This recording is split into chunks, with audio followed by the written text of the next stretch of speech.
নব্বইয়ের দশকের মধ্যবিত্ত বাঙালি বিয়েবাড়ি মেনু মানেই দই কাতলা, রবিবারে দুপুর কিংবা কোনো অতিথি আপ্যায়ন।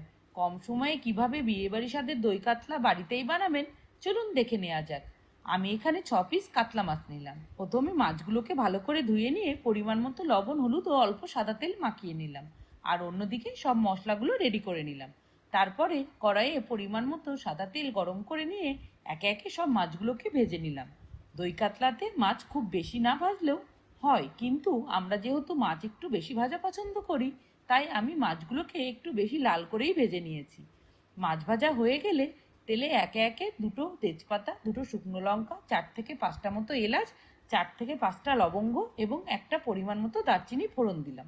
ফোড়ন দেওয়া হয়ে গেলে প্রথমে একটা মিডিয়াম সাইজের পেঁয়াজ বাটা দিয়ে দিলাম। পেঁয়াজ বাটাটা একটু ভাজা ভাজা হয়ে গেলে তারপর 1 চামচ আদা বাটা, 1 চামচ জিরে বাটা, 2 চামচ লঙ্কা বাটা ও 8 কোয়া রসুন দিয়ে যে বাটা মশলাটা রেডি করে রেখেছিলাম ওটা দিয়ে দিলাম। এবার মশলাগুলোকে ভালোভাবে কষিয়ে নিলাম।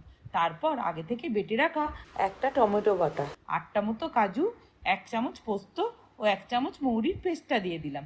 তারপরে সব মশলাগুলো ভালো করে কষিয়ে নেওয়ার পর মশলা থেকে তেল ছাড়তে শুরু করলে তাতে 6 চামচ মতো দই ও 1 চামচ লবণ দিয়ে দিলাম। এবার দইটাকে মশলার সাথে ভালোভাবে মিশিয়ে নাড়তে থাকলাম মশলাতে তেল ছাড়া পর্যন্ত। মশলা থেকে তেল ছেড়ে আসলে আগে থেকে করে রাখা পরিমাণ মতো গরম জল ও ভেজে রাখা মাছগুলো দিয়ে দিলাম। তারপরে আরেকটু স্বাদ মতো লবণ ও চিনি দিয়ে দিলাম। এবার ঢাকা দিয়ে মিডিয়াম ফ্লেমে 10 মিনিট মতো ফুটতে দিলাম। 10 মিনিট পরে ঢাকা খুলে দেখলাম মাছটা প্রায় হয়েই এসেছে।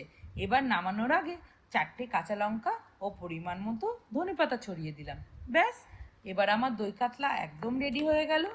গরম ভাত, পোলাও বা ফ্রাইড রাইসের সাথে এটা খেতে ভীষণ ভালো লাগবে। আপনারা আপনাদের মাছের পরিমাণ মতো সব কিছু কম বেশি করে এভাবেই বানিয়ে দেখবেন, আশা করি অবশ্যই ভালো লাগবে।